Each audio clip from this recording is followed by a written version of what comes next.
Por aquí. Siéntate en lo que me Bueno. traen a mí la silla. Ángel Vadillo, como gracias. áreas de investigación o investiga la acción cultural exterior, el poder blando, la diplomacia cultural, industrias, políticas culturales, economía política de la información, la comunicación y la cultura y la convergencia digital. Muchísimas gracias, Ángel, por estar aquí. Muchísimas gracias. Es un placer. Tienes, Paula, ¿nos das un micro de mano, por favor? Vale, le damos un micro de mano a Ángel y seguimos. Lo tienes por allá. Muchas gracias. Muchas gracias. Bueno, Ángel fue mi profesor en el máster, espero que estés contento. Espero que salieras contento con mi nota, espero que sí. Ya te califique. Bueno, La verdad, si me escuchas, sí. sí. Como sabéis, bueno, como hemos dicho, Ángel es investigador también en el Real Instituto Elcano, pero queremos saber qué es el Real Instituto Elcano. Bueno, pues lo primero que hay que decir es que no es un barco. O mejor dicho, que también hay un barco que se llama igual, ¿no? Pero no. En el año 2001 el Estado español entendió que había una ausencia dentro de nuestro sistema de investigación o de pensamiento, o como lo queramos decir, porque igual que muchos países, sobre todo países de nuestro entorno, pues tenían esto que, perdón por el término, pero no hemos encontrado uno equivalente, ¿no?, en el entorno. Pues tenían think tanks, o sea, grupos especializados de pensamiento. Pues España no tenía ninguno. Entonces, en aquel momento era ministro de Asuntos Exteriores Josep Piqué, y Piqué decidió que era una buena idea impulsar la creación de un instituto de estas características, y así se puso en marcha en 2001. Es una fundación privada, es decir, la naturaleza de la fundación es privada, pero es un poco particular porque en ese organismo pues participan, por un lado, los patronos que lo desean, que generalmente son grandes empresas, pero por otro lado participan 4 ministerios, que son Economía, Defensa, Cultura y Exteriores, que, digamos, contribuyen también a ayudarnos, ¿no?, a pensar en los temas que más importan a España como país en el contexto internacional. Al final, el objetivo de la Fundación, el objetivo del Instituto, pues es contribuir a poner ideas en torno a la presencia de España en el mundo. Y tenéis un índice de presencia global, ¿no? No sé si nos podías explicar un poco qué es este índice que desarrolláis, que es bastante curioso.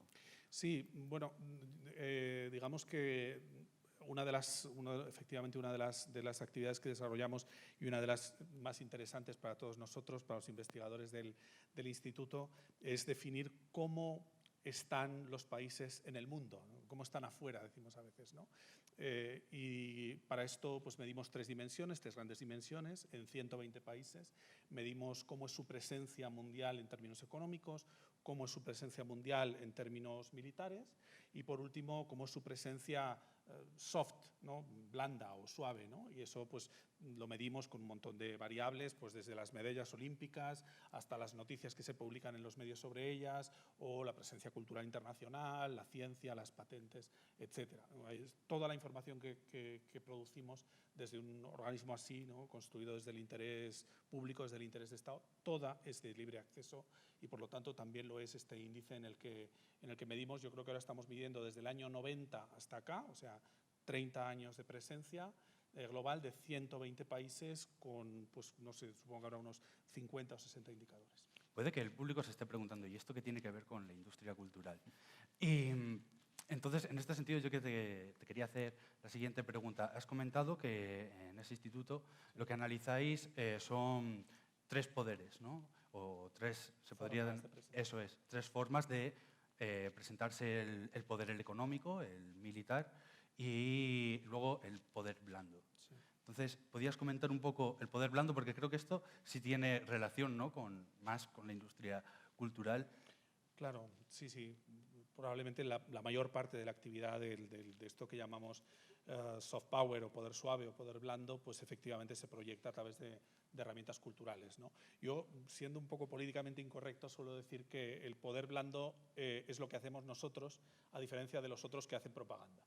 Entonces, que de alguna forma el poder suave es la forma en la que los países tratan de conseguir influencia exterior, influencia en el mundo, utilizando mecanismos que no son los que podemos considerar del poder duro, es decir, básicamente las coacciones militares o las coacciones económicas y comerciales. Y eso se consigue básicamente hoy, que la mayor parte de los países del mundo son democracias, al menos formalmente, se consigue seduciendo. Parece que había un profesor de esta universidad, un compañero mío, que decía que era más importante convencer que vencer, ¿verdad? Pues de alguna forma eso es el poder suave, es la idea de que no basta convencer, hay que convencer. Uno puede tener un liderazgo militar o puede tener un liderazgo económico, pero es muy importante, cada vez más importante, ¿no?, para tener influencia a escala planetaria, que los otros países te perciban positivamente. Y eso ya no se hace influyendo en las élites, no se hace convenciendo a diplomáticos o convenciendo a tomadores de decisiones, se hace convenciendo a las opiniones públicas. Por lo tanto, básicamente lo que hacen los países cuando hacen poder suave es comunicación exterior, relaciones públicas dirigidas hacia las opiniones públicas de otros países. Es muy difícil para un país dirigirse, para un país y para cualquier organización, dirigirse a una opinión pública, pero es mucho más difícil dirigirse a una opinión pública que ni siquiera es la tuya, ¿no? Entonces, cuando nosotros tratamos de que España tenga una buena... Nosotros, quiero decir, como país, cuando España trata de que el país tenga una buena imagen en el norte de África o en Europa o en los países latinoamericanos o en Asia, en realidad estamos haciendo algo muy complicado, que es con qué herramientas conseguimos que un señor que vive en una ciudad china o que vive en una ciudad de Sudáfrica piense de España que es un país interesante, que es un país agradable, que es un país interesante para viajar o interesante para hacer negocios o interesante para ver una película española cuando la tiene en un cine cercano. Si quisiéramos, porque habéis dicho que comparáis más de 100 países, si quisiéramos comparar, por ejemplo, el poder blando de España con el de Estados Unidos, ¿qué diferencias principales hay? Bueno, ¿O cómo podemos comparar eso? Claro, la escala ahí, a ver, evidentemente el país con más proyección suave en el mundo es Estados Unidos, pero eso no hace falta dedicarse a investigar estos temas para saberlo, ¿verdad? Eso lo sabemos prácticamente todos los que prestamos un poco de atención al mundo en el que vivimos. Yo creo que la escala de comparación no es la adecuada, perdóname, Héctor. Yo creo que la escala de comparación es la Unión Europea y Estados Unidos. Nosotros somos un país pequeño en la escala mundial. Somos un país que no llega a los 50 millones de habitantes, que tiene un Producto Interior Bruto relevante, somos la undécima, duodécima economía del mundo, es cierto, pero yo creo que la escala de comparación es la Unión Europea. Buena parte del trabajo que nosotros hacemos en el Cano en este sentido trata de recordar que si la Unión Europea, hoy me parece que es un día muy importante para recordar esto, para los que no estén viendo esto en directo, pues hoy es el día en el que se hace efectiva la salida del Reino Unido de la Unión Europea, y buena parte del trabajo que hacemos en el Instituto trata de recordar que si la Unión Europea fuera un país, sería el país más importante del planeta. Si fuera un país más importante que China, más importante que Estados Unidos. Y desde luego, por ejemplo, en presencia suave seríamos más importantes que Estados Unidos si fuéramos un país, que no lo somos, ¿no? Somos un proyecto plurinacional muy complejo, que tiene relaciones pues, efectivamente muy profundas y muy desarrolladas, pero por eso la escala es más la de Estados Unidos versus la Unión Europea. Hay muchos temas en los que evidentemente no nos podemos comparar con la talla de los actores de la globalización contemporánea, ¿no? Un país como China, por ejemplo, ¿no? Inevitablemente, para lo bueno y para lo malo, el líder del mundo al que nos dirigimos es un país de 1.350 millones de habitantes. Nosotros somos un país pequeñito territorialmente y poblacionalmente, y creo que la mayor parte de nuestras aspiraciones de comparación tienen que canalizarse en la idea de que nosotros tenemos un proyecto político muy serio y muy sólido para la globalización que viene, y ese proyecto es la Unión Europea. Hace poco, recientemente han sido los Goya. Y claro, aquí ha salido una cuestión y es acerca de la financiación. En este sentido... ¿Cómo no? Claro.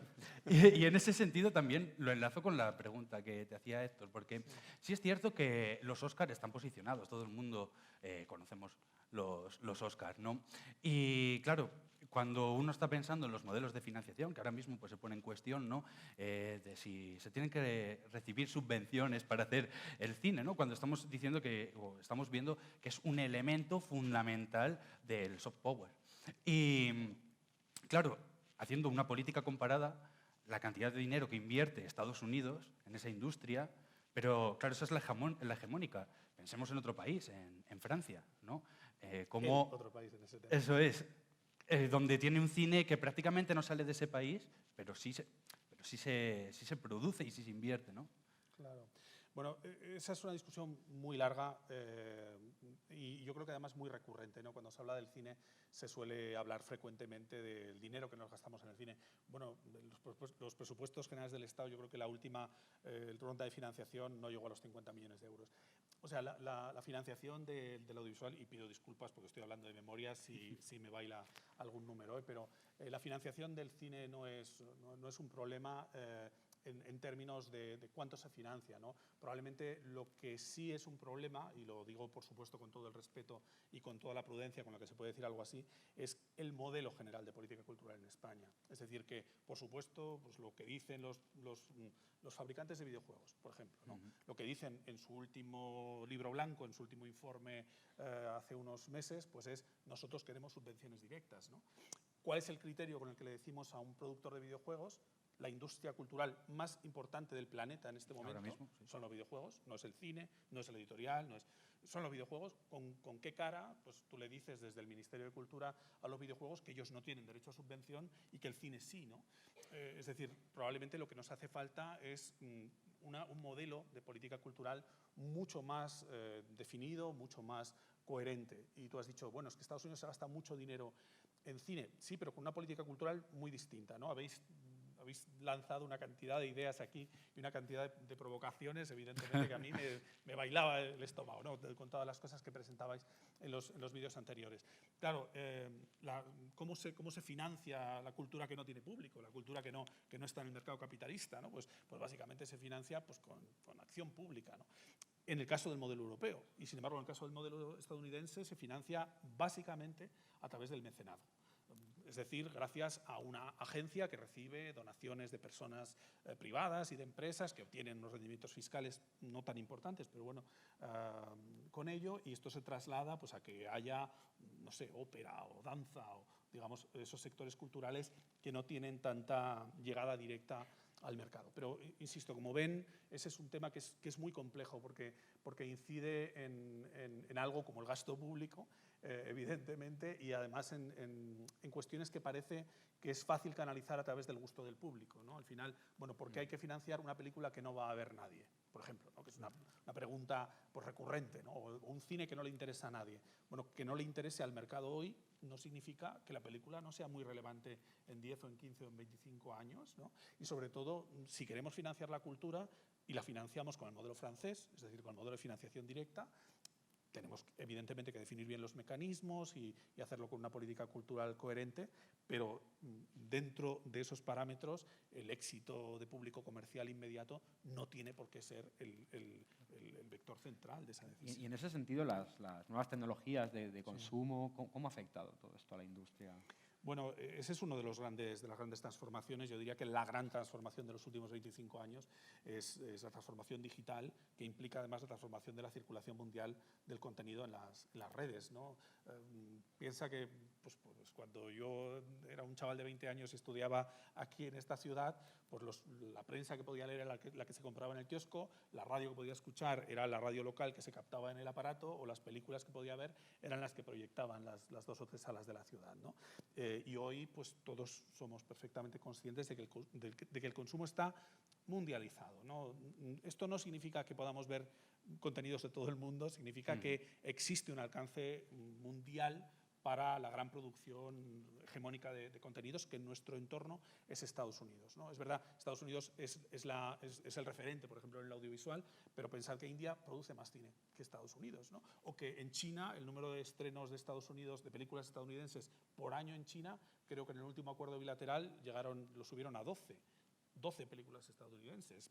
Bueno, tienen su impacto, son los Vengadores, pero en realidad el referente a veces confundimos nuestro entorno con el entorno mundial, y el entorno mundial en algunas cosas se parece a nuestro entorno y en otros no necesariamente. Sí, ya vamos a ir cerrando esta entrevista. Se ha hecho muy corta, pero la verdad es que 25 minutos. hemos metido muchísimo contenido. Podemos hacer a lo mejor un par de preguntas más. La cuestión...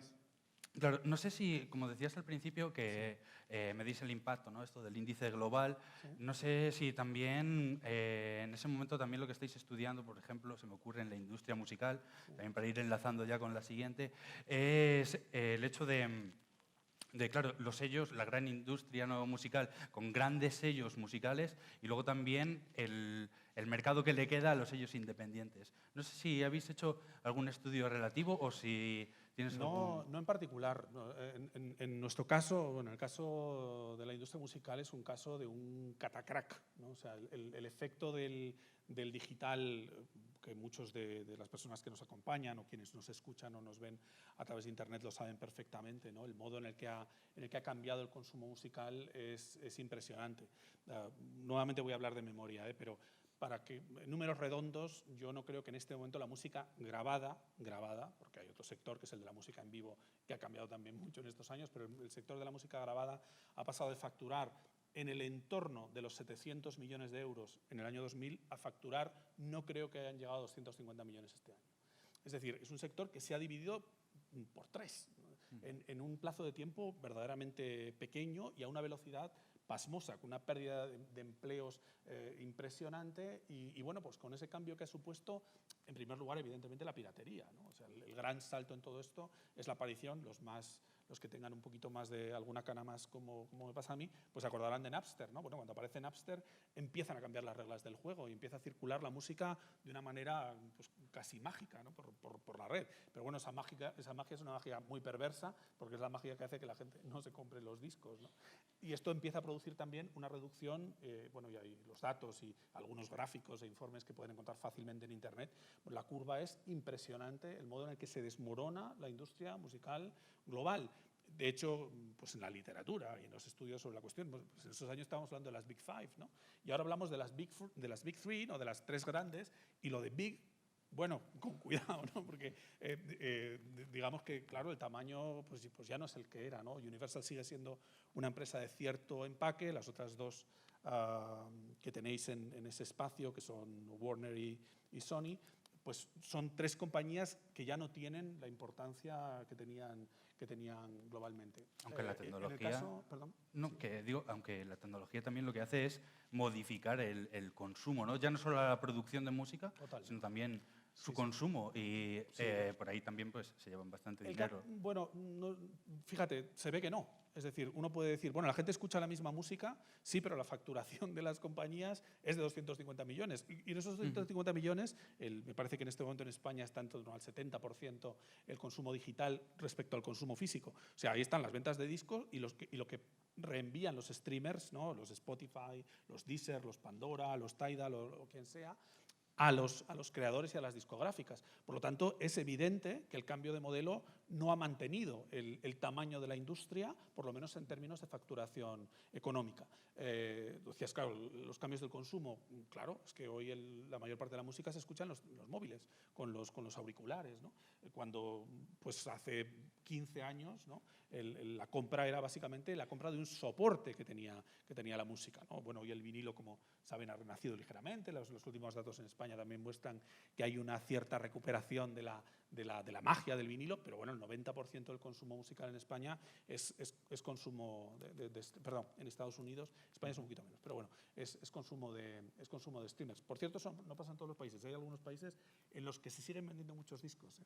Eso es muy curioso. Curioso, habrá que adivinar el dato. Ángel, se nos ha acabado el tiempo ya, pero rapidísimo, siempre nos pasa lo mismo, se va rapidísimo el tiempo. Eso es muy buena señal. Madre mía, ya podía pasar así en clase, pero no no pasa. Son bastante más pesadas. Bueno, muchísimas gracias, Ángel, por estar aquí, de verdad es un placer, así que vamos a despedir ahora sí con un fuerte aplauso a Ángel Vadillo. Gracias. Gracias, Ángel. Muchas gracias.